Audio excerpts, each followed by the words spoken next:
our second speaker, this Debasish. He did his PhD in electrohydrodynamics of particles at UC San Diego in 2016. He then came to DAMT for 4 years as a postdoc working on biological fluid mechanics. And then in 2020, during lockdown, I guess, he joined the University of Strathclyde as a Chancellor's Fellow in the Department of Maths and Statistics. His research interests are in microscale fluid mechanical phenomena, including biological fluids and dynamics of particles and drops in external fields. Today, he's going to talk about three-dimensional small deformation theory for electrohydrodynamics of dielectric drops. Hi, Deborah, please go ahead. Thank you very much for the introduction, Rich. I would also like to thank the JFM webinar and George Batchelor Centenary organizers for giving me an opportunity to speak about our new work on electrohydrodynamics of drops. I also would like to thank everyone else for being here and finding time to listen to this talk. So in this work, we will develop a three-dimensional small deformation theory for electrohydrodynamics of dielectric drops subject to a uniform DC electric field. This is a joint work with David Sontino at UC San Diego, and all the details of today's talk can be found in this article recently published in JFM. So here we are looking at an experimental video from the work of Salipante and Blachowska in 2010. Here there is an initially spherical silicon oil drop that is suspended in a castor oil medium. As soon as the electric field is applied, the drop deforms, becomes oblate. And as we increase the electric field, when it is sufficiently strong, a small perturbation destabilizes the drop and it starts spinning at a steady angular velocity. So we'll develop a theory to capture this phenomena, but first let us look at a brief history of such electrohydrodynamic problems. So drops and liquid interfaces in electric fields are a classic problem. In 1882, Lord Rayleigh considered the problem of the equilibrium of a liquid droplet carrying a total charge Q. And he finds an equilibrium condition involving surface tension of the drop and the total charge that it holds. The key point to remember here is that there is no external field applied and the drop is conducting. So in literature, this is called as the Rayleigh problem. Now, G.I. Taylor considered a different problem in which the drop does not have any net charge and it is a leaky-dielectric drop rather than a purely insulating or conducting drop, which means that the tangential electric stresses can exist on the drop surface. Let's call it as E sub T. Drop does not have a net charge, but it can get polarized, resulting in a surface charge distribution. Let's call it Q. These tangential stresses act on the surface charge and give rise to an electric force on the surface, QET, which must be balanced by hydrodynamic stresses, thereby generating the circulatory flows that are seen here in this classic paper. Now, this is a groundbreaking paper because it introduces this idea of the existence of charge on the surface of a drop, and it is called as a Melcher-Taylor leaky-dielectric model. Now, the end result of this paper is a first-order small deformation theory that predicts oblate or prolate-shaped drops, but it neglects charge convection, as we will see why that might be important. So in order to quantify things a little more, let us look at the various physical parameters of the drop fluid system. So R is the ratio of conductivity. So plus denotes the fluid medium and minus is the droplet that we are considering. Q is the ratio of permittivities. Lambda is the ratio of viscosity. RQ is the ratio of charge relaxation times of the drop to that of the fluid, where the charge relaxation time itself is the ratio of permittivity and conductivity. So here is the RQ phase diagram. So when RQ is less than 1, that's you're in the lower left half, the drop attains a steady prolate shape, and the flow is from equator to the poles. When RQ is greater than 1, you're in this blue shaded zone. The drop attains a steady oblate shape in weak electric fields, and the flow is from poles to equator. However, on increasing the electric field beyond a certain critical threshold, the drop becomes unstable and it starts spinning spontaneously. For example, for a fixed Q, if we move from left to right, our Q will start to increase until it reaches 1, beyond which the drop will change shape from prolate to oblate. And now if the electric field is strong enough, with a small perturbation, it will start to spin. So in practice, to observe Quincke rotation, we can pick a drop with lower conductivity than the fluid medium, so have large R values, and we start increasing the electric field. And this is what we saw in the experiment earlier. So this is the problem setup that we are considering. It gives the same information as the previous slide, but a bit more. We specify the spherical coordinate system that we are going to use. We also want to quantify drop deformation with a parameter called as Taylor's drop deformation parameter, which is L minus B divided by L plus B. And also the tilt angle when rotation takes place. So when there is no rotation, tilt angle phi star is just equal to 0. But when it rotates, it is some finite value, and it changes with the electric, as it changes as a function of electric field. So there are, so this is the prolate drop, oblate drop in the Taylor regime, which is in the weak electric field, and we have a tilted drop in the Quincke regime, strong electric field. So we already saw there are 3 dimensionless numbers, R, Q, lambda, but there are 2 more. And these 2 more dimensionless numbers arise from the stress balance equations, and we need them to completely describe the problem. These are the electric capillary number, which denote the ratio of electric to capillary forces, and the Mason number, which denote the ratio of viscous to electric forces. And sometimes in literature, the inverse of Mason number is called as the electric Reynolds number. Finally, time is scaled with the Maxwell-Wagner relaxation time, which is the time with which the induced dipole moment relaxes to its steady state. Okay, so now let us look at the governing equations and boundary conditions, beginning with the electric problem within the framework of the Melcher-Taylor leaky-dielectric model. So the electric potential satisfies Laplace's equation both inside and outside in the absence of any bulk charges. So this is an assumption here that there are no bulk charges. The electric potential and tangential electric field are continuous across the interface. The surface charge is given by Gauss's law, Q, and E and N is just the normal component of the electric field. And finally, the charge conservation equation is at the heart of the leaky-dielectric model, and it says that the rate of change of surface charge must be balanced by a jump in ohmic current and surface charge convection, where nabla-S is just the surface divergence. And then finally, we have electric traction, which are simply given by Maxwell's stress, which can be decomposed into a normal and tangential component. Recall that the tangential component is responsible for the circulatory and rotational flows in the Taylor and Quincke regime. So let us then look at the flow problem. For the flow problem, the drops we are considering are only a few micrometers in size, so we can neglect inertia. So the fluid velocity and pressure satisfy Stokes' equation with the usual incompressibility condition.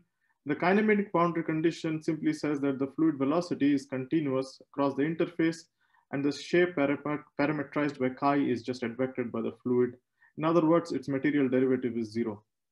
The shape of the drop is expanded in terms of spherical harmonics as such, where delta is a small parameter that will be defined later when considering the stress balance. So these are the hydrodynamic stresses on the drop surface, and together with the electric stresses, they balance the capillary forces, where gamma is the surface tension, n is the unit outward pointing normal vector. So the surface divergence of n just gives you the curvature of the drop. Okay, so these are the governing equations and the boundary conditions, and you can either do a theoretical analysis or do a numerical simulations to solve them. So I'll show you very briefly what has been done before and how we are going to extend the theory for these problems. So first, let us look at axisymmetric drops. So remember, this is what Taylor had done when he first introduced the model to us. So here we are plotting the drop deformation as a function of time. The triangles are experimental results by Lanause et al., which matches the axisymmetric boundary element method very well. On the theory side, the blue dashed lines are Taylor's result that do not include charge convection, and they are steady solutions as well. Ajay's second order theory are shown by dashed red lines. So this is a second order theory, but it does worse. And we found that it is because charge convection was not included. So in this paper, when we include charge convection, we see that second order theory indeed gets closer to the experiments. And on the right-hand side, we are just showing this surface charge profile as a function of the polar angle theta. And this is how the flow fields inside and outside the drop looks like with the second order theory when you include charge convection. So you can see the circulatory flow fields that you saw earlier in the experiments of Taylor. So we can also solve the problem using numerics, as I said. So we can use 3D boundary element method to solve the same problem. And here we are in the Taylor regime. I'm showing the surface charge distribution and the surface velocity. So not inside the drop, but everything on the surface is being shown. And the flow is from the poles to the equator, as you would expect. Now, simply increasing the electric field, the drop becomes unstable and it starts to spontaneously spin. And this is the Quincke rotation regime. So you don't have to do anything special. It just comes out from the model as it is an instability. So I haven't yet described the rotation mechanism, and it is best described by simply looking at a rigid sphere, which is actually an infinitely viscous drop. So again, depending on the charge relaxation times, as I said earlier, a sphere placed in a dielectric fluid can polarized in two different ways. For a simple explanation, let us keep the permittivity of the sphere and the fluid the same. This means that a more conducting sphere will acquire a dipole moment that is parallel to the electric field. And it will acquire a dipole moment anti-parallel if it is less conducting than the surrounding fluid. And the same ideas apply to a drop as well. If it were a drop, the left one will become prolate and the right one will become oblate. The sphere on the left is stable because any small perturbation gives rise to an electric torque P cross E that tends to bring the sphere back to its original configuration. On the other hand, the sphere on the right is unstable because the electric torque P cross E tends to rotate the sphere further away from its original configuration. While that is happening, the ohmic currents from the bulk that go onto the surface tend to make the dipole anti-parallel. So there is a competing effect here. And as you know, if there is a competition, there is an instability. If the electric field is strong enough, the dipole can attain a steady tilted shape, meaning there is an electric torque acting on it that is balanced by a viscous torque, which gives rise to steady rotation. So if you assume that the induced dipole moment is P, the potential outside and inside the drop can be written as such, where E is just the unit vector in the direction of the electric field.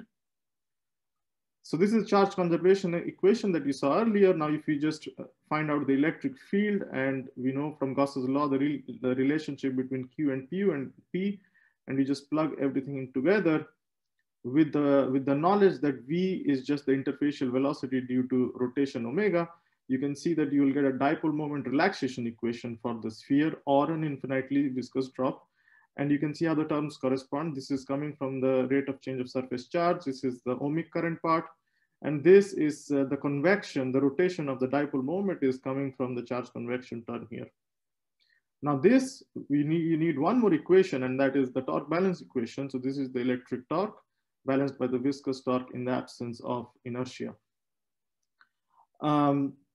So when you solve this equation to find the speed, you can find the speed at which the sphere rotates, but the direction depends on the initial condition such that it always remains perpendicular to the applied field. This condition you can just see straight away from the torque balance. If you take a dot product with E naught, you will see that omega dot E naught is equal to 0. So this is for a rigid sphere, but it also applies to a drop. For a three-dimensional drop, things of course become a bit more complicated. First of all, the drop will deform, it will not remain spherical. Secondly, the flow field is not just rotational anymore, but it will include straining component, which will make the whole dipole moment relaxation equation nonlinear. And instead of balancing the torques only, we will need to balance stresses everywhere on the surface. So with that in mind, let us go ahead and look at the solution for the drop problem. So first of all, we have to parameterize the drop shape.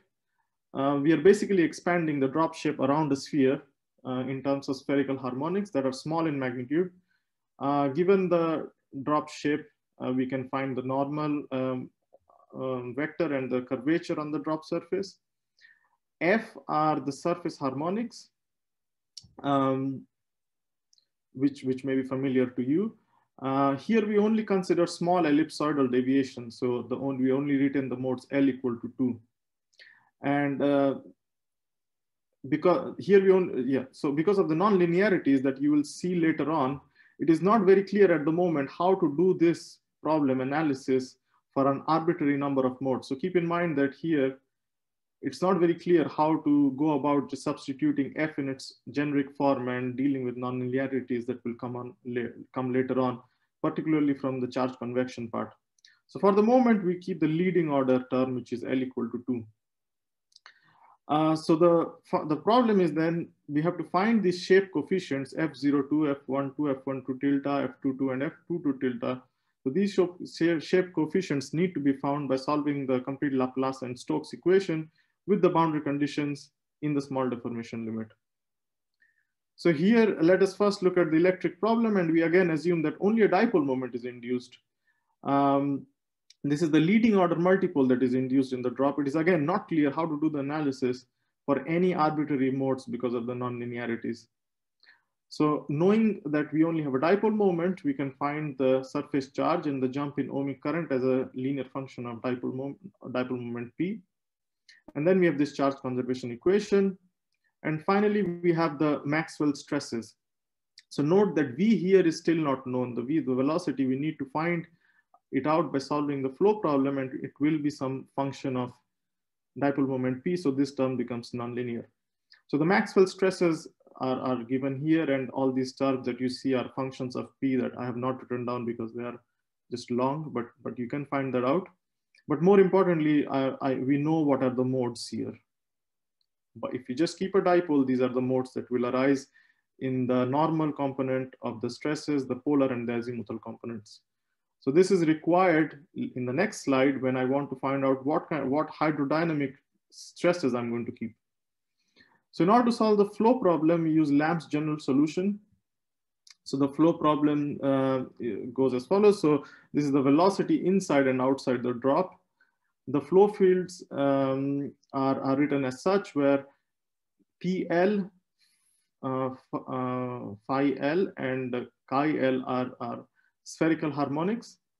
So using this, a general expression for the hydrodynamic traction can be obtained as well. So which modes do we keep now? These are infinite number of modes, but we don't need to keep all the modes. We only need to keep those ones that are excited by the Maxwell stresses, by the Maxwell electric stresses. And once we do that, the flow field inside and outside reduce to these smaller expressions. So the first term involving cross product are rotational flows, and then the next two terms are just the straining flows. So next we have the kinematic boundary condition. The first two equations are just the no slip conditions in the tangential direction, while the last equation is the no penetration condition that involves the temporal shape derivative as well, which is F dot. We will use them to advance the drop shape in time. So finally, we have the stress balance equation. So this is the dynamic boundary condition. So you have the electric stresses and the hydrodynamic stresses balancing the capillary forces. And this is written in a dimensionless form. So when we expand it and write it in various components, so radial, polar, and azimuthal directions, we are now at a situation where by looking at the radial component of the stresses, we can figure out what the small deformation parameter must be by balancing the magnitude of the various terms here. It needs to be proportional to the electric capillary number CAE, but these extra terms are multiplied to be just consistent with Taylor's original theory. The final step here is to take moments of the charge conservation equation. Now remember that Q and Jn are linear in P, while the charge convection term, surface gradient of QV, is not. So since we have only retained a dipole moment, we take the first moment of the charge conservation equation. Now this gives us nonlinear coupled equations for the dipole moment. So if I take cos theta, so if I take y theta phi to be cos theta, I get a nonlinear evolution equation for pz, px, and py. Okay, to summarize, the kinematic boundary condition relates the flow field inside and outside the drop. The dynamic boundary condition, which is here, relates the flow to the dipole moment. And finally, nonlinear evolution equations for the dipole moments are obtained from the charge conservation equation. Okay, so just as an example, let us pick the electric field to be in the y direction. From the kinematic boundary condition, we will get coupled ODEs for the shape. So here PE02, QE theta 02, these are just, and these are the PE terms are just the electric stresses that are functions of the dipole moment. And from the charge conservation equation, we get coupled ODEs for the dipole moment. And we can solve all these equations simultaneously. Just to be very clear, these highlighted terms that you see here are nonlinear functions of dipole moment, and these arise from the straining flows. If you remove these straining flows, then the equations become linear, and you can solve it by hand on paper as you did it for a solid spherical particle earlier. We can also do a linear stability analysis to find the critical electric field for Quincke rotation of a drop. So the base state is defined when the drop is axisymmetric with the inclusion of a straining flow field. So you can see that it's nonlinear in, it's cubic actually in PEY. So this is the base state. We then introduce small perturbations and see whether they grow or decay. And this then just becomes an eigenvalue problem that we can solve very easily. Okay, so let us look at how the theory does in when compared to experiments. Is it able to explain, reproduce the experiments well? So it does well when we compare them with the results of Salipante and Blahowska from 2010, from the 2010 paper. And it does particularly so for the higher viscosity drops. In these plots, we have two different drops with two different viscosity ratios. In the left-hand side, we plot the drop tilt angle with respect to the critical electric field, which is scaled with the critical electric field for Quincke rotation of a solid sphere. Experimental results of Salipante and Blahowska are denoted by symbols. Dashed lines are results of theory when straining flow is neglected. And solid lines are results of theory when both straining and rotational flows are retained. In the right-hand side, we plot drop deformation as a function of the dimensionless electric field again. We see that the transition to rotation is again captured better when straining flows are retained. Finally, we define a flow parameter, zeta, to understand the nature of the flow inside and outside the drop, where S and W are the rate of strain and rate of rotation tensor, respectively. So zeta equal to 1 corresponds to purely straining flow, and -1 corresponds to purely rotational flow. In the Taylor regime, zeta is identically equal to 1, and it takes an intermediate value between 1 and -1 in the Quincke regime. For the higher viscosity drop, it's much closer to -1 because rotational flows dominate.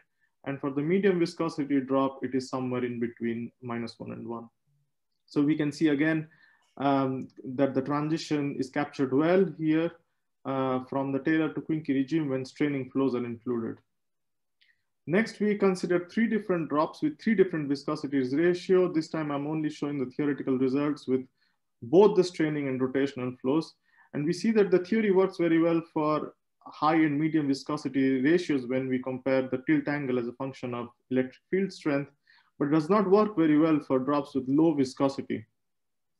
The critical electric field for Quincke rotation increases to about 1.5 from 1, but not high enough when compared with experiments. And the reasons for this discrepancy are that the theory is a small deformation theory. So first of all, the electric capillary number has to be small. Also, it works better for higher viscosity drops because lambda inverse is of a small order as well. And finally, remember that I only included a dipole and ignored all the other higher multipoles, which means that the straining flow components have to be relatively small. Otherwise, we need higher multipoles. So finally, I will just leave you with this visualization of the theory, which predicts the experiments. This is corresponding to one of the plots that we saw. You see that when you apply an electric field, the drop becomes oblate. And if we introduced a perturbation in direction perpendicular to the electric field, the drop will transition and it will start spinning spontaneously. Okay, so with that, I will end. And I would like to do a small advertisement here that there is a fully funded PhD position available at Strathclyde University in Glasgow for these kind of problems where we want to extend this to interaction between different drops. And with that, I can end, and I'll be happy to take any questions. Great, thank you very much, Deba. Apart from electric field, are there any scenarios where the droplet rotates, e.g. due to viscoelastic, viscoplastic shear thinning or shear thickening effects? Well, with external fields, I think the reason this is interesting because it is an instability. You can apply any kind of rotating field to a drop or particle and it will start spinning. For example, you can take a ferromagnetic drop and you have a rotating magnetic field, the drop will start to spin. You can also give some kind of charge to a drop and start spinning the electric field itself, so the drop will spin. But here I think it's slightly different because the electric field is pointing always in the same, is constant, is uniform. While there's an instability and the drop or the particle, could be anything, it can start spinning spontaneously in any direction. So it's interesting from that instability point of view, but there could be many mechanisms to make a drop spin, I guess. While people are thinking, I was wondering, have you thought about the two-body problem? Yeah. Any comment on that? Because I presume the dynamics will be even more complicated, obviously. We have done the problem for two solid spherical particles, and you see that they can come together and do complicated stuff. Even though, are you able to see the screen? Here we go. Yeah. Yeah. So this is what happens for two solid spherical particles. Even though one sphere in this electric field, the equations are linear, but when you put two of them, they become nonlinear, the equations. And this is just one of the cases that you find starting from some configuration. In this particular one is interesting because they are kind of swimming as a pair. Yeah. So they come together, and when they come together, I impose a no slip condition. So so they can swim as a pair, if you will. And they can also do other things. There are actually 4 different cases, and a priori, you cannot tell because the system is nonlinear, that given from which configuration in space, what will they end up doing. For a drop, things even become more complicated because you don't just have a rotational flow field, you have a straining flow field as well. Yeah. And it's not clear a priori what they might do. And the electric field is in the X direction, is it? It's in the Z direction always, yes. The Z, so yeah. Upwards. Always upwards in my slides, yes. And the condition, why it's happening, because this condition of omega dot E naught has to be satisfied by both of the spheres, right, at any time. So they end up finding something